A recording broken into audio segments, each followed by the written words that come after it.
How are you? He could feel her in the air around him. I am, as I always have been.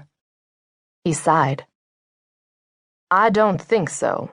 The last time we were together, you had obsidian hair and eyes like stars.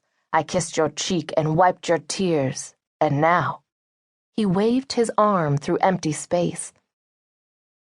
There is less pain like this, she said. Less loneliness. Within a physical body, with walls of flesh to contain the poison, all kinds of things can fester.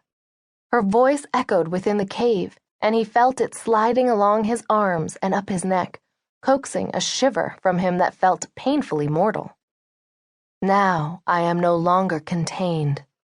In the distance, something pearlescent and white glittered, reflected in the ebony water of the lake. An orb, small enough to fit in the palm of his hand, was floating toward him. This is all that is left of me now.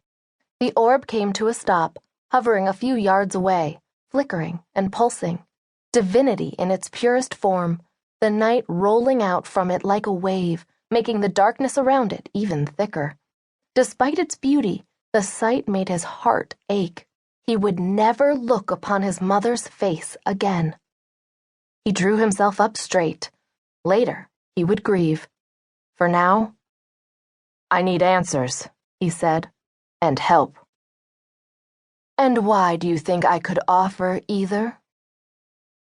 Because you are everywhere and see everything. Untrue. The veil is vast. There are realms within realms. His eyes narrowed. 3 of your daughters, the Fates, are in one of those realms, and that is not enough to keep them safe from what is happening. Someone is trying to destroy us. You speak as if you think I already know who. Don't you? The last time we spoke, you told me Iris is gone.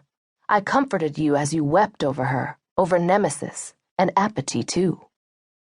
The orb dimmed as the air around Moros roiled and the darkness pressed too close, oily and heavy.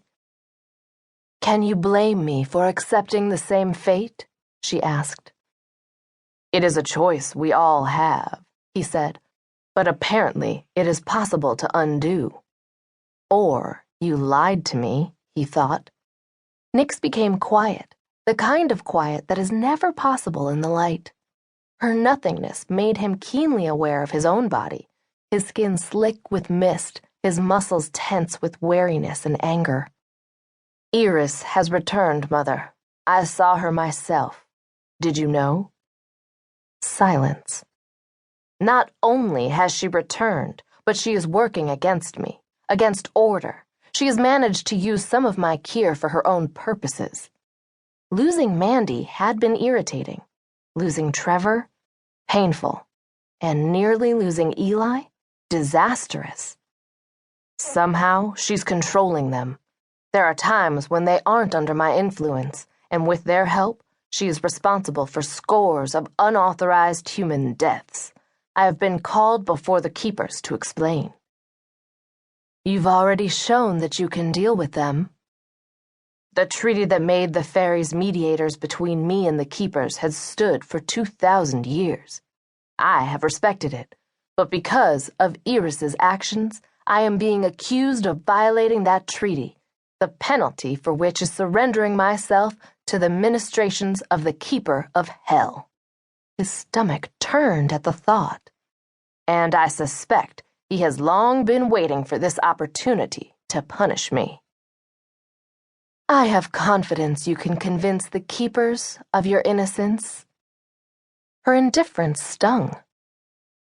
Even if I can, Iris has another aim. She is trying to awaken chaos.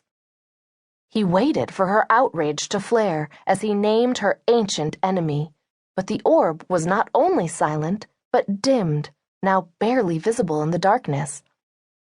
You gave birth to me, to the Fates, to bring order to the world, he continued. If chaos awakens, we will all fade, just as our birth forced him into everlasting slumber. It was the beginning of the end, she whispered.